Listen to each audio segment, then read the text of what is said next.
तो इस वीडियो में हम बात करने वाले हैं प्लांट ग्रोथ रेगुलेटर्स, जिसको हम प्लांट ग्रोथ हार्मोन्स या फिर फाइटो हार्मोन्स भी बुलाते हैं। तो हमारे पास में टॉपिक का नाम है प्लांट ग्रोथ रेगुलेटर्स, पीजीआरस।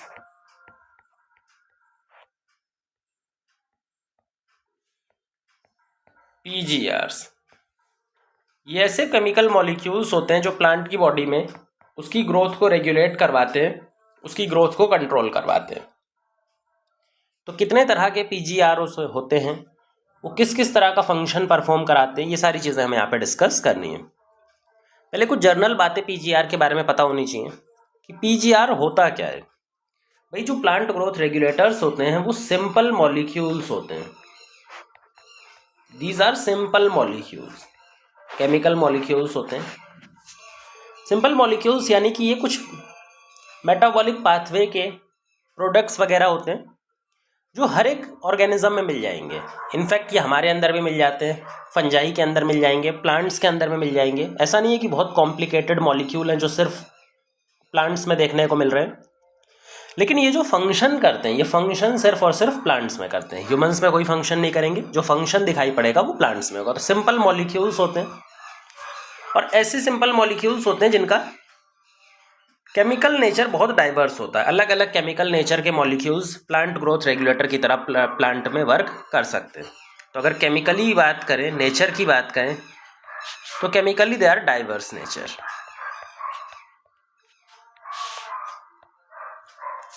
जब हम इनका प्रिकर्सर मॉलिक्यूल देखते हैं तो अलग अलग जो फाइटो हार्मोन्स होते हैं उनके सिंपल प्रिकर्सर मॉलिक्यूल्स होते हैं जो डाइवर्स तरह के प्रिकर्सर मॉलिक्यूल्स होते हैं। और काम क्या करते हैं? प्लांट की ग्रोथ को कंट्रोल करना, उसकी ग्रोथ को रेगुलेट करना।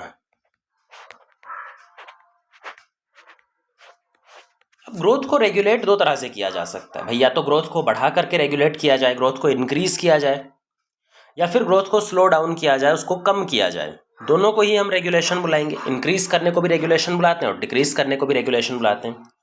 तो इस तरह से हमारे पास दो कैटेगरी ऑफ फाइटो हार्मोन बन जाते हैं।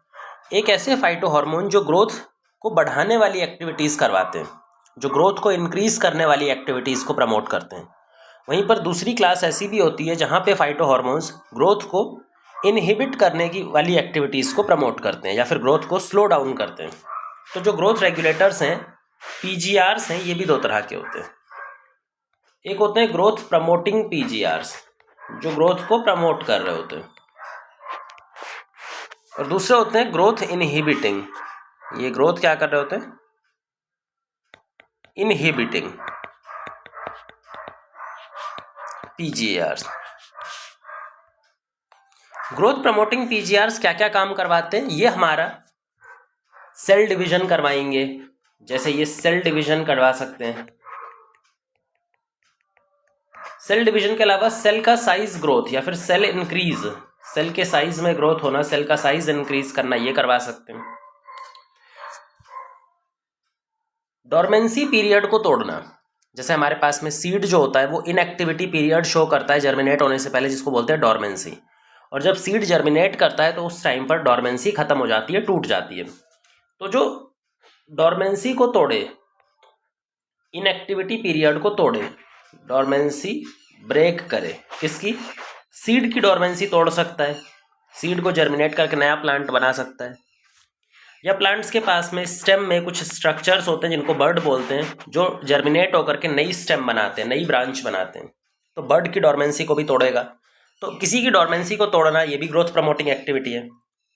या फिर प्लांट में नया स्ट्रक्चर बनवाना, नया स्ट्रक्चर बनवाना, जैसे लीफ का फॉर्मेशन करवाना, नई लीफ बनवाना, फ्लावर बनवाना, फ्रूट बनवाना, ये सब बनवाने का काम करे तो वो भी क्या कहलाएगा? Growth promoting activity.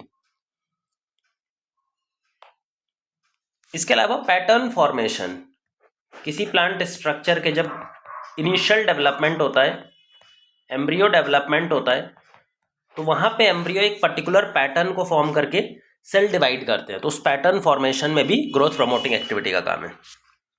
तो यहाँ पे बहुत सारी एक्टिविटीज़ हैं जो ग्रोथ प्रमोटिंग एक्टिविटीज़ में काउंट की जा सकती हैं।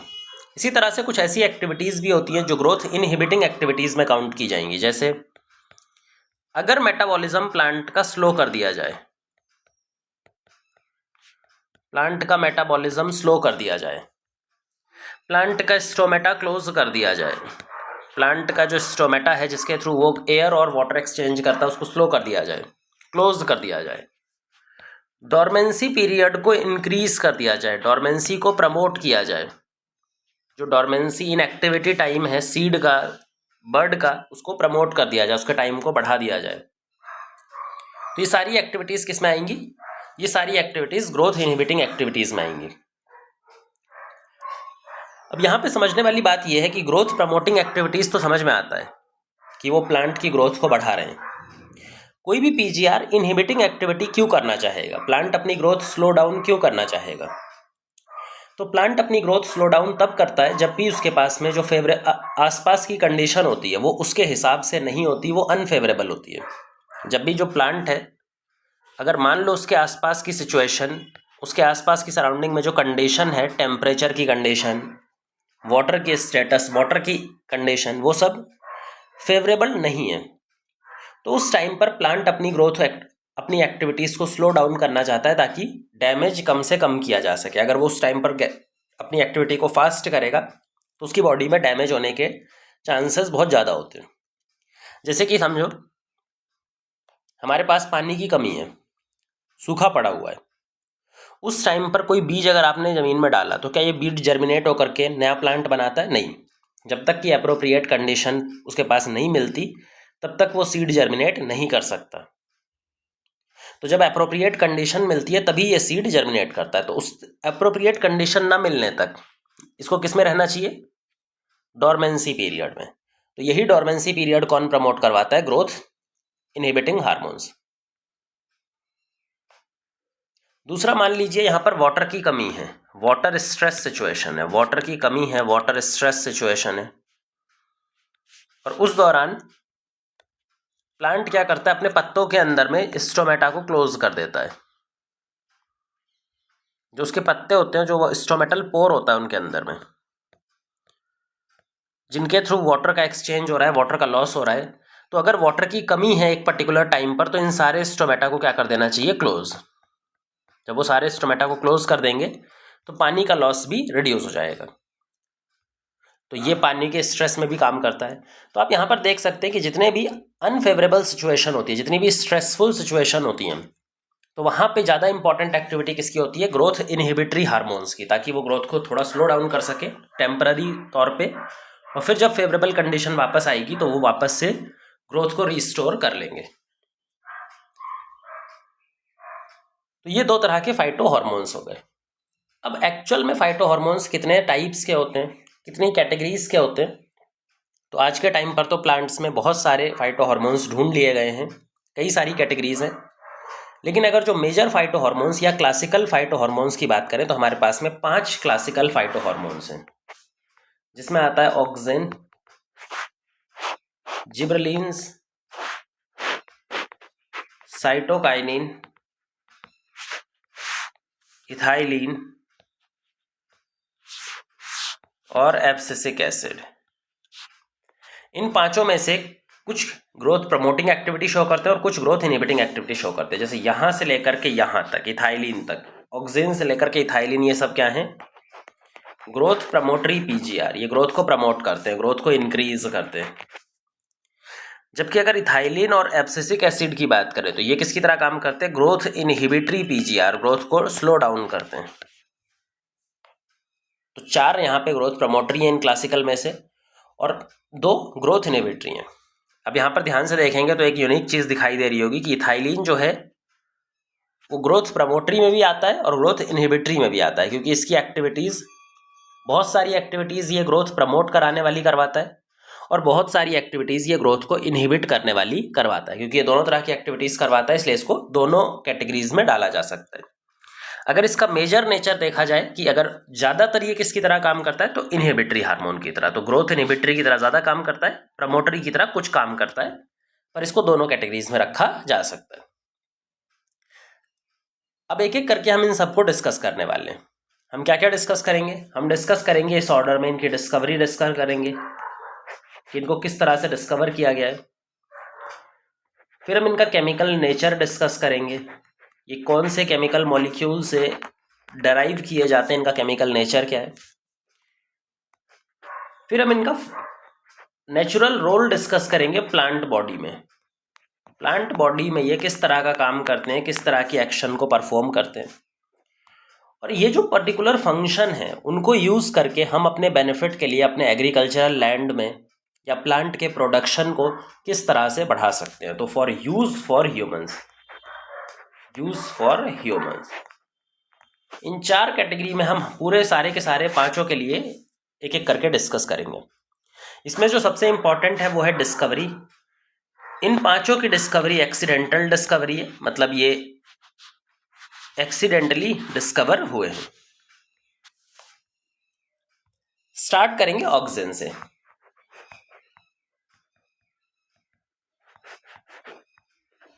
ऑक्सिन जो है वो एक ग्रोथ प्रमोटरी पीजीआर है और सबसे पहला डिस्कवर्ड फाइटो हार्मोन भी है। ग्रोथ प्रमोटरी है और सबसे पहला first discovered PGR.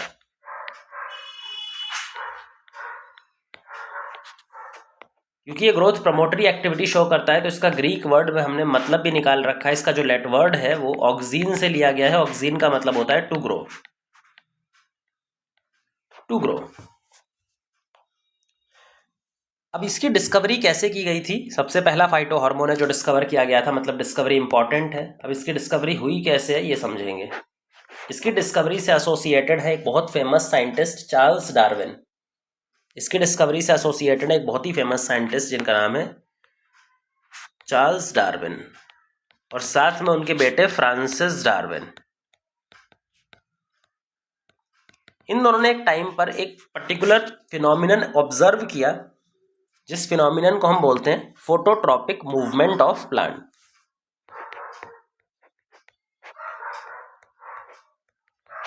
Phototropic movement observe किया। फोटोट्रॉपिक मूवमेंट क्या होता है? देखो, ट्रॉपिक मूवमेंट का होता है प्लांट का बेंडिंग रेस्पॉन्स। अगर प्लांट किसी सिग्नल के अगेंस्ट बेंड कर रहा है, या तो सिग्नल की तरफ बेंड कर रहा है या सिग्नल की अगेंस्ट बेंड कर रहा है, तो उसको बोलते हैं ट्रॉपिक रिस्पॉन्स। और फोटो का मतलब अगर लाइट के सिग्नल के अगेंस्ट, जो सिग्नल है वो कैसा होना चाहिए? लाइट। तो जब लाइट के सिग्नल के अगेंस्ट कोई प्लांट बेंडिंग रेस्पॉन्स शो करता है तो उसको बोलते हैं फोटोट्रॉपिक मूवमेंट। तो इन्होंने फोटोट्रॉपिक मूवमेंट ऑब्जर्व किया एक पर्टिकुलर प्लांट पार्ट में जिसका नाम है कैनरी ग्रास की। एक प्लांट था कैनरी ग्रास और उसका कोलियोप्टाइल, यानी कि यंग शूट के ऊपर एक प्रोटेक्टिव कवरिंग रहती है जिसको बोलते हैं कोलियोप्टाइल। तो यंग शूट है उसको आप कोलियोप्टाइल बोल सकते हैं। तो कैनरी ग्रास का जो कोलियोप्टाइल था, उन्होंने देखा कि जब हम इस कोलियोप्टाइल के ऊपर में एक डायरेक्शन से लाइट डालते हैं, साइड से लाइट डालते हैं, मतलब यूनिलेटरल, एक साइड से जब हम लाइट डालते हैं तो वो एक यूनिक तरह से लाइट की तरफ बेंड होती है। हमेशा किसकी तरफ बेंड हो जाती है? ये लाइट की डायरेक्शन की तरफ। लाइट जहां से आ रही है, जो लाइट का सोर्स है उसकी तरफ बेंड हो जाती है। मान लो अगर इसको इसी तरफ से लाइट डालें यहां से, तो ये कैसे बेंड हो जाएगी? ये इस तरफ बेंड हो जाएगी। तो इन्होंने यही चीज ऑब्जर्व की कि जब भी हम कैनरी ग्रास के कोलियोप्टाइल पर एक यूनिलेटरल लाइट डाल रहे हैं, एक साइड से लाइट को फॉल करा रहे हैं, तो वो लाइट की सोर्स की तरफ बेंड हो रही है। इसको बोलते हैं फोटोट्रॉपिक मूवमेंट या फोटोट्रॉपिक रिस्पॉन्स। अब इसको समझाने के लिए कई सारे अलग अलग साइंटिस्ट आए, उन्होंने अपने अपने एक्सपेरिमेंट दिए कि ये किस तरह से हो रहा है, कौन सा पार्ट इसको करवाने के लिए रेस्पॉन्सिबल है। उसमें 3-4 एक्सपेरिमेंट जो एनसीईआरटी ने दिए हैं वो हमें याद रखने। जो पहला एक्सपेरिमेंट साइंटिस्ट ने किया कि उसका टिप यहाँ पे कट कर दिया। पहले एक्सपेरिमेंट में इस कोलियोप्टाइल का टिप कट कर दिया और फिर इसके ऊपर में लाइट गिराई, एक साइड से इसके ऊपर में लाइट डाली। अब देखा गया कि कोई भी बेंडिंग ऑब्जर्व नहीं हुई, ये इस तरफ बेंड नहीं हो पाया। तो ये पहला एक्सपेरिमेंट था। टिप काटने पर बेंडिंग नहीं हुई, इसका मतलब टिप इंपॉर्टेंट पार्ट है, टिप लाइट को परसीव करता है। इसी को कंफर्म करने के लिए 1-2 और एक्सपेरिमेंट किए गए। दूसरे एक्सपेरिमेंट में हमने क्या किया, जो कोलियोप्टाइल टिप है उसको एक कवर कर दिया, उसको एक कैप लगा दी या फिर उसको कवरिंग प्रोवाइड कर दी ऊपर से। अब दो तरह की कवरिंग हमने यूज़ की, एक थी ट्रांसपेरेंट, एक ऐसी थी जिसमें लाइट पास कर सकती थी, ट्रांसपेरेंट थी, और एक ऐसी थी जो ओपेक थी, जिसमें से लाइट पास करना पॉसिबल नहीं था। अब दोनों के ऊपर में फिर से हमने यूनिलेटरल लाइट फॉल कराई, इसके ऊपर में भी यूनिलेटरल लाइट और इसके ऊपर में भी यूनिलेटरल लाइट। देखा गया कि जिसके ऊपर ट्रांसपेरेंट कैप था, जिसके ऊपर ट्रांसपेरेंट कैप हमने लगा रखा था, वो तो बेंड हुआ लाइट की तरफ, पर जिसके ऊपर में ओपेक कैप था ये बेंड नहीं हो पाया। अब इन तीनों ही एक्सपेरिमेंट से आप भी समझ गए होंगे कि जो लाइट को सेंस करने वाला एरिया है, जो लाइट को परसीव करने वाला एरिया है, पार्ट है इस पर्टिकुलर पूरे कोलियोप्टाइल में, वो कौन सा रीजन है? उसका tip portion. Tip portion light को सेंस करता है, वहां पर कुछ इन्फ्लुएंस जनरेट होता है, वहां पर कोई चीज जनरेट होती है, कुछ इन्फ्लुएंस जनरेट होता है, जो कि इन्फ्लुएंस कहाँ मूव करता है? नीचे की तरफ। तो यही कंक्लूजन इन तीनों एक्सपेरिमेंट से निकाला गया कि जब हम सनलाइट इसके ऊपर डालते हैं तो टिप पोर्शन में कुछ ट्रांसमिटेबल इन्फ्लुएंस डेवलप करता है, कुछ ऐसा इन्फ्लुएंस डेवलप करता है जो ट्रांसमिट हो सकता है, जो एक पार्ट से दूसरे पार्ट में मूव कर सकता है। वो ट्रांसमिटेबल इन्फ्लुएंस फिर नीचे मूव करता है, नीचे की तरफ मूव करता है, और नीचे मूव करने की वजह से पूरा का पूरा कोलियोप्टाइल लाइट की डायरेक्शन में बेंड हो जाता है। ये पहला इनका कंक्लूजन था कि जो टिप है वो सोर्स है किसी ट्रांसमिटेबल इन्फ्लुएंस का। लाइट पड़ते ही वो ट्रांसमिटेबल इन्फ्लुएंस जनरेट करती है, वो ट्रांसमिटेबल इन्फ्लुएंस पूरी कोलियोप्टाइल में फैल जाता है और उसकी बेंडिंग लाइट की डायरेक्शन की तरफ करवा देता है। अब यहां पर एक और एक्सपेरिमेंट है जो हमें एक्स्ट्रा याद रखना है एनसीईआरटी के अलावा भी, जो हमें ये जो ट्रांसपोर्ट हो रहा है इसके नेचर के बारे में बताता है कि जो ऑक्सीजन का ट्रांसपोर्ट होता है वो किस तरह से होता है, किस मैनर में होता है, वो भी हमें समझाता है। वो एक साइंटिस्ट ने क्या किया कि कोलियोप्टाइल जो टिप था उस टिप को कट कर लिया, और उस टिप को कट करने के बाद में उसने उस टिप को एसिमेट्रिकली प्लेस कर दिया। एसिमेट्रिकली मतलब साइड में प्लेस कर दिया, किसके? कोलियोप्टाइल टिप के ऊपर उन्होंने साइड में प्लेस कर दिया। एक बार क्या किया इन्होंने, इस तरफ प्लेस कर दिया टिप को, और दूसरी बार क्या किया, इस तरफ प्लेस कर दिया टिप को। अब यहां पे कोई लाइट इन्होंने इसके ऊपर में नहीं गिराई। थोड़ी देर बाद देखा गया कि जो कोलियोप्टाइल टिप था वो बिना लाइट के भी इस कंडीशन में किस तरफ मूव कर गया? इस तरफ। और इस वाली कंडीशन में किस तरफ मूव कर गया? इस तरफ। अब इस एक्सपेरिमेंट से क्या पता चल रहा है? यहां पे हमारा कुछ ना कुछ इन्फ्लुएंस जनरेट हुआ होगा, ऑक्सीजन जनरेट हुआ होगा। जो ऑक्सीजन जनरेट हुआ है वो इस तरफ मूव करेगा, यहां पे मतलब उसकी कंसंट्रेशन इस वाली साइड पे ज्यादा होगी एज कंपेयर टू इस वाली साइड, दूसरी वाली साइड इस तरफ कम होगी। जिस तरफ ऑक्सीजन का कंसंट्रेशन ज्यादा है उसके अपोजिट साइड में बेंडिंग कोलियोप्टाइल की दिखाई पड़ेगी। यहां पर देखो, यहां पर ज्यादा ऑक्सीजन कहां पे एक्यूमुलेट होगा? इस वाली साइड पे। यहां पे ज्यादा ऑक्सीजन एक्यूमुलेट होगा, इधर कम ऑक्सीजन एक्यूमुलेट होगा, तो बेंडिंग अपोजिट डायरेक्शन में हो जाएगी। तो इस तरह से हम ये पता कर सकते हैं कि जो मूवमेंट है ऑक्सीजन का वो किस तरह का है। तो इससे समझ में आता है कि ऑक्सीजन का मूवमेंट कैसा है। जो ऑक्सीजन का मूवमेंट है वो पोलर है।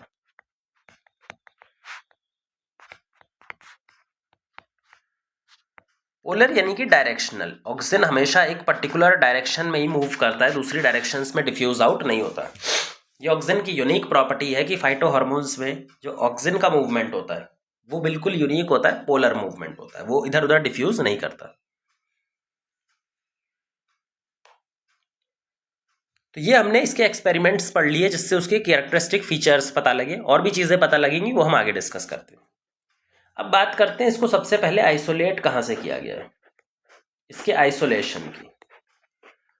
तो देखिए ऑक्सीजन, जैसा कि मैंने तुम्हें पहले भी बताया है कि कोई भी फाइटोहार्मोन सिंपल मॉलिक्यूल है, वो हमारे किसी भी ऑर्गेनिज्म में बन सकता है, हमारी बॉडी में भी बन सकता है, किसी मेटाबॉलिक पाथवे में हमारी बॉडी में बन सकता है, प्लांट में भी बन सकता है, किसी दूसरे एनिमल में भी बन सकता है। लेकिन वो काम सिर्फ और सिर्फ प्लांट्स में करता है। तो जो पहला ऑक्सीजन आइसोलेशन है वो ह्यूमन यूरिन से किया गया था, ह्यूमन यूरिन से। पर ये क्या कोई प्लांट सोर्स है? नहीं। तो जो प्लांट सोर्स से सबसे पहले आइसोलेशन किया गया है, किसी प्लांट सोर्स से जो सबसे पहला ऑक्सीजन आइसोलेशन है वो किसने किया था? एक scientist F.W. Went. F.W. Went ने ओट सीडलिंग का कोलियोप्टाइल यूज किया। जो ओट सीडलिंग था, यंग सीड जर्मिनेट करके उसके ऊपर में एक कवरिंग थी जिसको बोलते हैं कोलियोप्टाइल, तो उसी ओट सीडलिंग के कोलियोप्टाइल का इस्तेमाल किया।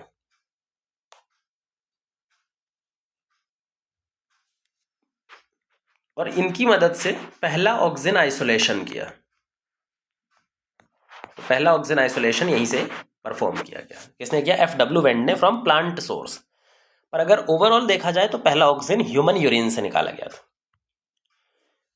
अब बात करते हैं हिस्ट्री के बाद में, इसकी डिस्कवरी और आइसोलेशन के बाद इसके केमिकल नेचर की, प्रिकर्सर मॉलिक्यूल की। ये केमिकली किस तरह का नेचर का होता है?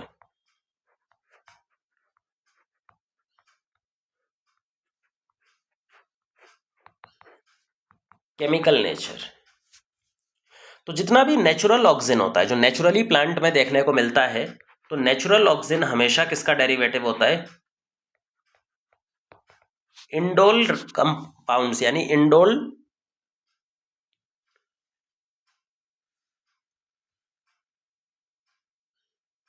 कंपाउंड्स से बना होता है। इंडोल एक तरह की रिंग होती है, एक पर्टिकुलर टाइप की रिंग को हम बोलते हैं इंडोल रिंग। तो एक पर्टिकुलर कंपाउंड होता है इंडोल कंपाउंड, और इसी से हमारा नेचुरल ऑक्सीजन बनता है। जैसे कि हम बात करें नेचुरल ऑक्सीजन में कुछ हैं, जैसे indole 3 acetic acid, indole 3 acetic acid जिसको हम IAA करके भी बोलते हैं। दूसरा है indole 3 butyric acid, indole 3 butyric acid जिसको IBA करके भी बोलते हैं। तो देखो यहाँ पे इन दोनों में ही इंडोल रिंग्स प्रेजेंट है, इनके नाम में भी इंडोल आ रहा है, IAA एंड IBA। ये जो इंडोल रिंग इनको मिली है वो कहाँ से मिली है? इनके प्रिकर्सर मॉलिक्यूल्स, जिसका नाम है ट्रिप्टोफैन।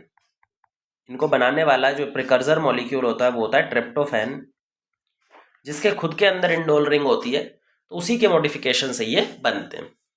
ट्रिप्टोफैन एक अमीनो एसिड है जो प्रोटीन में पाया जाता है, तो उसी का डेराइव्ड प्रोडक्ट है इंडोल कंपाउंड्स। जैसे हमारे पास में नेचुरल ऑक्सीजन है, इसी तरह से आज के टाइम पे हमारे पास बहुत सारे सिंथेटिक ऑक्सीजन है। हमने फैक्ट्रीज में, फार्मा फैक्ट्रीज के अंदर बहुत सारे सिंथेटिक ऑक्सीजन बना रखे हैं ताकि हम एग्रीकल्चर में उनका इस्तेमाल कर पाएं। तो अगर सिंथेटिक ऑक्सीजन की बात करें तो हमारे पास सिंथेटिक ऑक्सीजन है naphthalene acetic acid, NaA, naphthalene acetic acid. इसके अलावा 2,4-D, two four dichlorophenoxy acetic acid, two four dichlorophenoxy acetic acid, या एक और है 2,4,5-T। इसका भी सेम नेम है, 2,4,5-ट्राइक्लोरोफेनॉक्सी एसिटिक एसिड। तो ये भी हमारे सिंथेटिक ऑक्सीजन है। तो ये कुछ सिंथेटिक ऑक्सीजन है और हमारे इंडोल कंपाउंड्स नेचुरल ऑक्सीजन है। अब बात करते हैं इसके फंक्शनल रोल की। प्लांट्स के अंदर में ऑक्सीजन क्या क्या काम करवाता है, किस तरह से प्लांट को उसकी ज़रूरत पड़ती है और क्या ये हेल्प करता है प्लांट्स की, ये हमें यहाँ पे अब समझना है। प्लांट्स के अंदर में इसका क्या रोल होता है?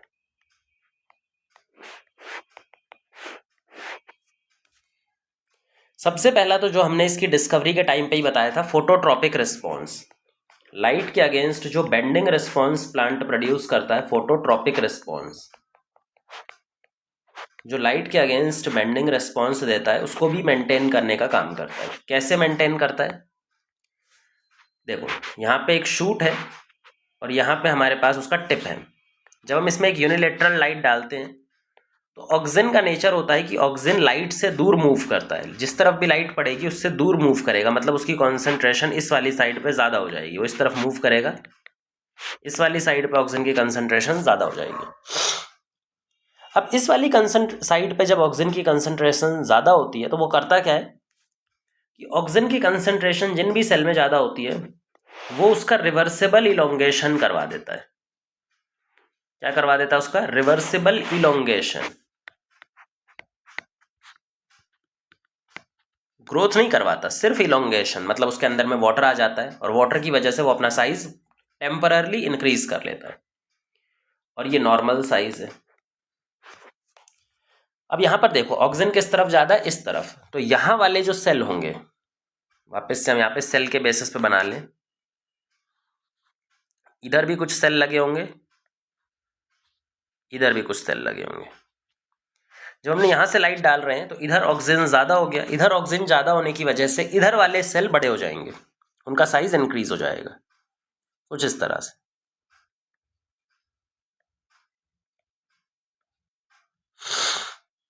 जबकि दूसरी एंड वाले जो सेल है वो छोटे ही रहेंगे।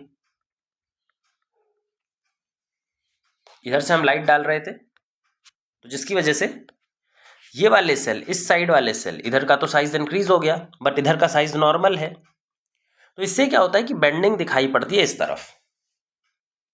पर फिर से ध्यान दीजिएगा कि ये जो बेंडिंग है वो रिवर्सिबल टाइप की है। उन्होंने सेल की ग्रोथ नहीं करवाई है, सिर्फ सेल की इलोंगेशन करवाया है रिवर्सिबल। जैसे ही आप लाइट सोर्स हटा देंगे, मान लो ये लाइट सोर्स हमने हटा दिया, तो जैसे ही हमने लाइट सोर्स हटाया तो ये जो कोलियोप्टाइल था ये वापस से इसी नॉर्मल स्टेट में आ जाएगा, बेंडिंग स्टेट लूज हो जाएगी, क्योंकि इधर जैसे ही लाइट को हम हटाएंगे तो जो ऑक्सीजन है वो यूनिफॉर्मली डिस्ट्रीब्यूट हो जाएगा। अब वो एक तरफ ज़्यादा एक तरफ कम नहीं होगा, वो पूरी तरह से यूनिफॉर्मली डिस्ट्रीब्यूट हो जाएगा हर जगह। तो जब ऑक्सीजन यूनिफॉर्मली डिस्ट्रीब्यूट हो जाएगा तो वहाँ पे कहीं भी एक साइड पे एक्स्ट्रा ग्रोथ दिखाई नहीं पड़ेगी, तो बेंडिंग रेस्पॉन्स भी प्रोड्यूस यहाँ पर नहीं हो पाएगा। तो इस तरह से ऑक्सीजन कैसे बेंडिंग रेस्पॉन्स लेकर के आता है? Through reversible cell elongation. और कौन सी साइड पे सेल इलोंगेशन करेगा? जो सनलाइट की साइड वाली जो साइड है, या फिर लाइट के जो साइड वाली एंड है उसके अपोजिट तरफ, उसके अपोजिट तरफ सेल को बड़ा करेगा। और बेंडिंग किस तरफ होगी? लाइट के सोर्स की डायरेक्शन में बेंडिंग हो जाएगी। तो ये है फोटोट्रॉपिक रिस्पॉन्स। फोटोट्रॉपिक रिस्पॉन्स के अलावा दूसरा चीज है एपिकल डोमिनेंस।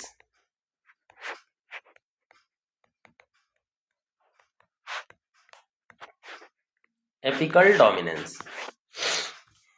अब ये एपिकल डोमिनेंस क्या है भाई? एपिकल डोमिनेंस का मतलब है कि हमारे पास में किसी भी स्टेम में या शूट के अंदर दो तरह की बर्ड्स होती हैं, जिनके ग्रोथ से प्लांट की ब्रांचिंग होती है या फिर उसकी लेंथ इंक्रीज कर रही होती है। अब जो बर्ड होती हैं ये भी दो तरह की होती हैं।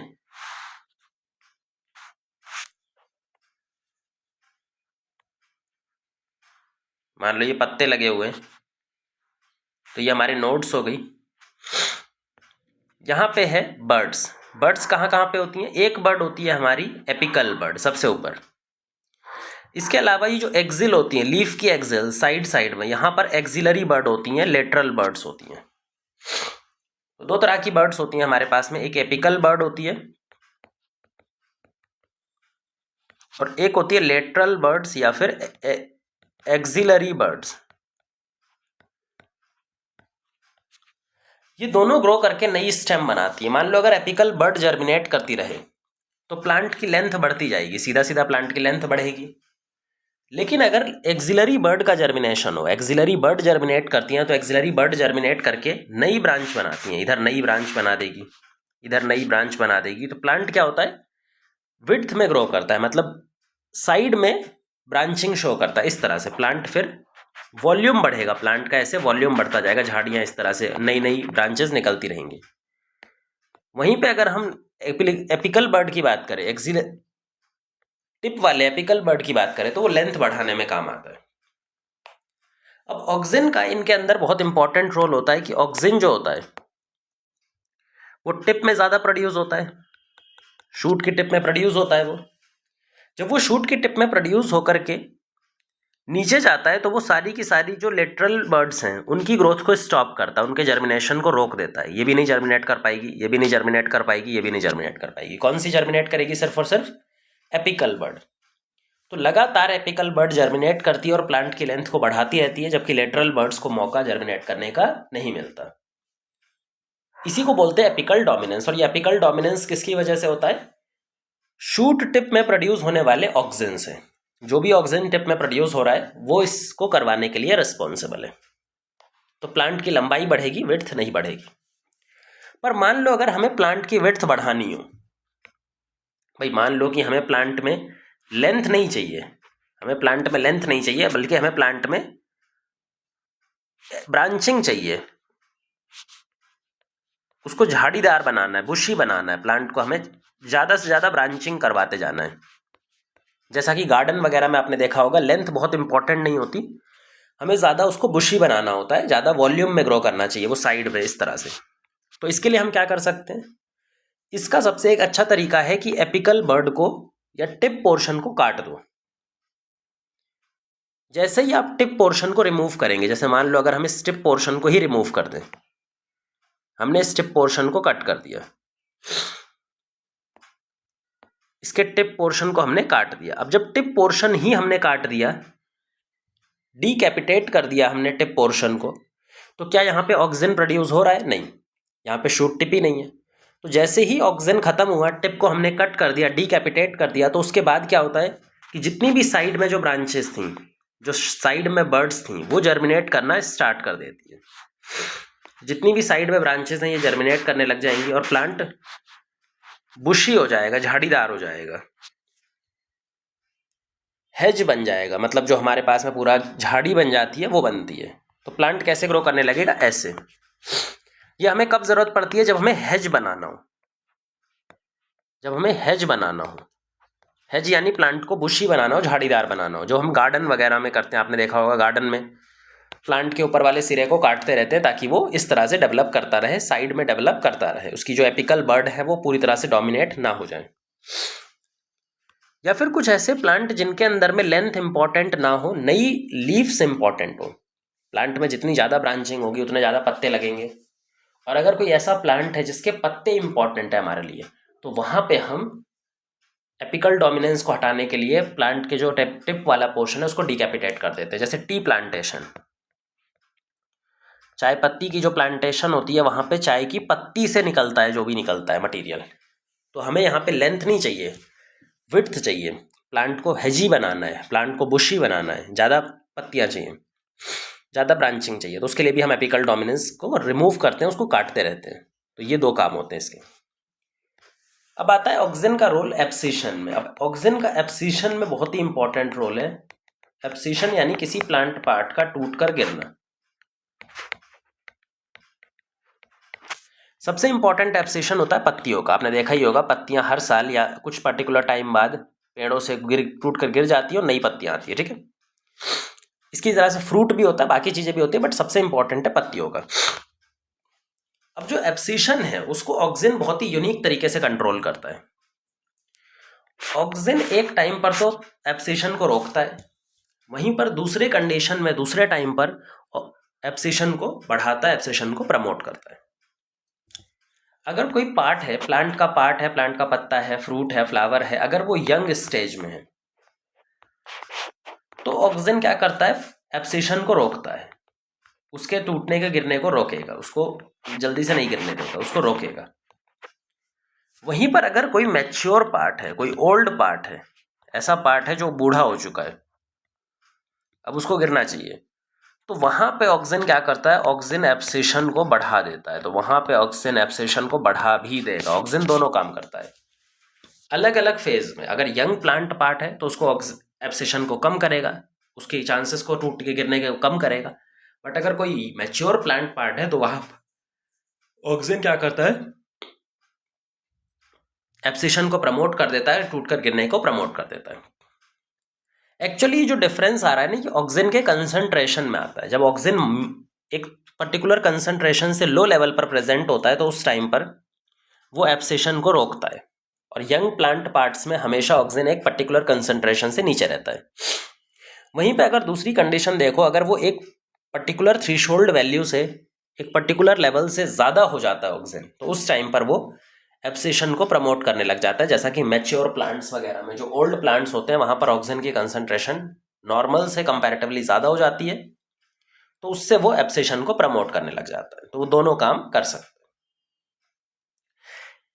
इस एक्टिविटी का या फिर इस जो प्लांट का रोल है ऑक्सीजन का, इसका बहुत ज़्यादा इस्तेमाल किया जाता है एग्रीकल्चर में, ताकि हम जो अनवांटेड प्लांट्स हैं हमारे, मान लो हमने कोई क्रॉप प्लांट लगाई है, अब क्रॉप प्लांट में ऐसा तो होगा नहीं कि हम सारा का सारा एक्चुअल हमारा बेनिफिशियल प्लांट हो। कई बार उसमें क्या होता है कि कुछ अनवांटेड प्लांट्स उगाते हैं। यहाँ पे मान लो कुछ अनवांटेड प्लांट है, यहाँ पे कुछ अनवांटेड प्लांट है जिनको हम वीड बोलते हैं। तो हमारे क्रॉप लैंड में वीड ग्रो कर जाती है। अब इस वीड को रिमूव करने के लिए हम ऑक्सीजन का इस्तेमाल कर सकते हैं। उसमें भी ये वाला एक्टिविटी है, एब्सेशन को कंट्रोल करने वाली, यही यूज की जाती है। एक और ये चीज याद रखो कि ऑक्सीजन जो है ना, वो एब्सेशन को प्रमोट करता है डाइकॉट पत्तियों में। जो डाइकॉट पत्तियां होती है और मोनोकॉट पत्तियां होती है, आपने देखा होगा डाइकॉट पत्तियां लीफ और मोनोकॉट लीफ। मोनोकॉट लीफ जैसे घास की लीफ बड़ी सी होती है, लंबी सी होती है इस तरह की, जबकि डाइकॉट की लीफ कैसी होती है, ऐसे चौड़ी टाइप की, ऐसी। इन दोनों में से ऑक्सीजन का रोल किस पर ज्यादा होता है? ऑक्सीजन किसको प्रमोट करवाता है एब्सेशन के लिए? डाइकॉट लीव्स को। मोनोकॉट लीव्स पे उसका उतना फंक्शन, उतना इंपॉर्टेंट रोल नहीं होता। इसी को हम यूज कर सकते हैं अपने क्रॉप प्लांट के लिए। जो हमारी ज्यादातर क्रॉप्स होती हैं, जो हम क्रॉप्स लगाते हैं, जैसे हमारे पास में चावल हो गया, गेहूं हो गया, तो ज्यादातर क्रॉप्स कैसी होती है? मोनोकॉट। अब मान लो हमारा मोनोकॉट का फील्ड है और इस मोनोकॉट के फील्ड में गेहूं लगा रखा है, धान लगा रखा है, जो कि दोनों मोनोकॉट हैं। इस मोनोकॉट फील्ड में जगह जगह पर डाइकॉट वीड उगाती हैं। ये डाइकॉट वीड, ये डाइकॉट वीड, ये डाइकॉट वीड, ये डाइकॉट वीड, ये डाइकॉट वीड। अब इनको हमें रिमूव करना है। तो इनको रिमूव करना बहुत ईजी है। इसमें एडिशनल ऑक्सीजन आप डाल दो बाहर से।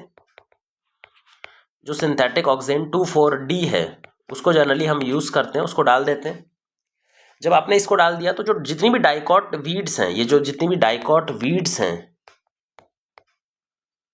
ये डाइकॉट वीड्स अपने पत्ते रिलीज कर देंगे, अपने पत्तों को तोड़ देंगे, और उसकी वजह से अल्टीमेटली ये किल हो जाएंगे। तो डाइकॉट वीड्स खत्म हो जाएंगे। लेकिन क्या मोनोकॉट्स के ऊपर में कोई फर्क आएगा? नहीं। तो मोनोकॉट्स जो हमारी क्रॉप प्लांट है, धान हो गया, चावल हो गया, गेहूं हो गया, भुट्टा हो गया, ये सब मोनोकॉट होती हैं। ज्यादातर हमारी क्रॉप प्लांट्स मोनोकॉट होती हैं, उनमें कोई भी फर्क यहाँ पर नहीं दिखाई पड़ेगा। तो इसका इस्तेमाल हम इस तरह से एग्रीकल्चरल लैंड पे कर सकते हैं, इस प्रॉपर्टी का। अब आते हैं इसकी ability to induce root induction. जो ऑक्सीजन है वो प्रोड्यूस कहां पे होता है? शूट टिप पर। ऑक्सीजन जनरली प्रोड्यूस होता है शूट टिप पर। लेकिन जब काम करने की बारी आती है तो ऑक्सीजन रूट को प्रमोट करता है ज्यादा। ऑक्सीजन किसको प्रमोट करता है? रूट इंडक्शन, या फिर रूट की ग्रोथ को प्रमोट करता है।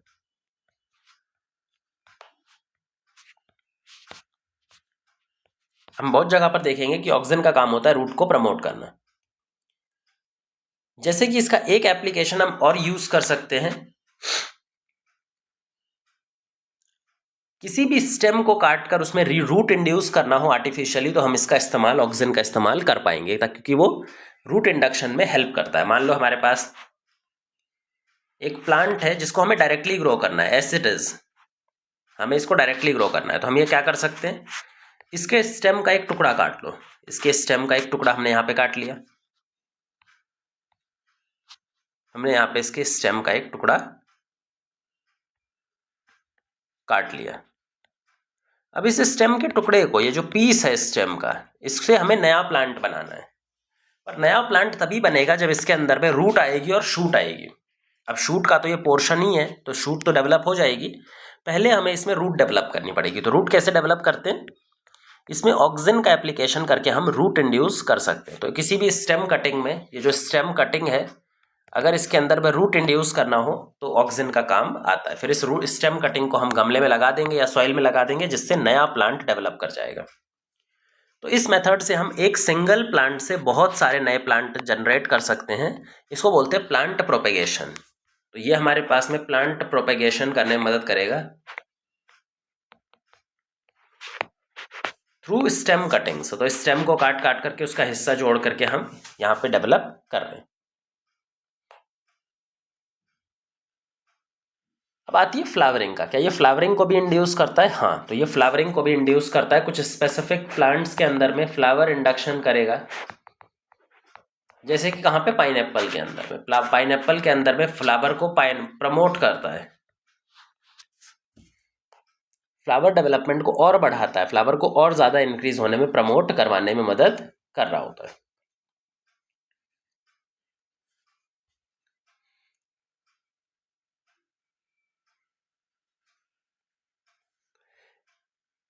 इसके अलावा ये एक और कुछ और काम भी करता है, जैसे कि पार्थिनोकार्पी को इंड्यूस करना।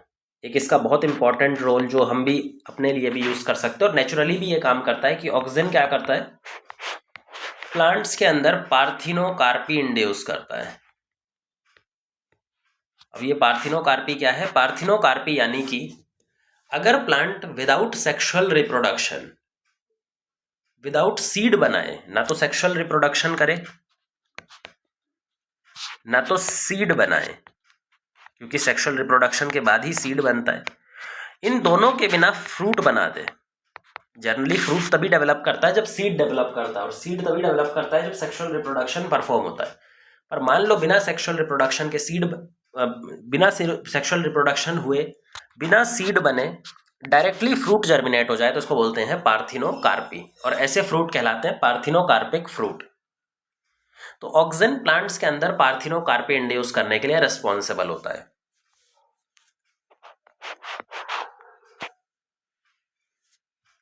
नेचुरली भी हम देखते हैं कि ये पार्थिनोकार्पी जो प्लांट्स करते हैं, जो भी प्लांट्स नेचुरली पार्थिनोकार्पी करते हैं, उनके अंदर ऑक्सीजन की कंसंट्रेशन कंपैरेटिवली ज़्यादा होती है, तभी वो पार्थिनोकार्पी कर पाते हैं। इस एक्टिविटी का हम अपने लिए भी इस्तेमाल कर सकते हैं सीडलेस फ्रूट बनाने में।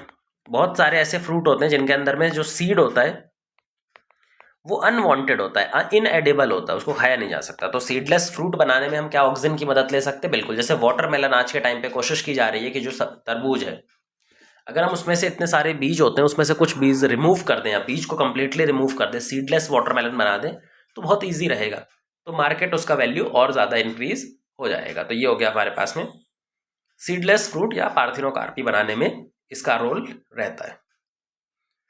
इसके अलावा कुछ इंपॉर्टेंट डिफरेंशिएशन वगैरह में भी रोल रहता है, जैसे कि ये सेल डिवीजन को भी प्रमोट करवाता है, ये सेल डिवीजन को भी प्रमोट करवाता है, और सेल डिवीजन के साथ में जो जाइलम टिश्यू होता है, जो पानी कंडक्टिंग टिश्यू होता है, उसके डिफरेंशिएशन में भी मदद करता है। तो जाइलम डिफरेंशिएशन उसमें भी हेल्प कर रहा होता है। तो ये बात हो गई हमारे ऑक्सीजन की। अब हम चलते हैं नेक्स्ट फाइटो हार्मोन, जिसका नाम है जिब्रेलिन्स।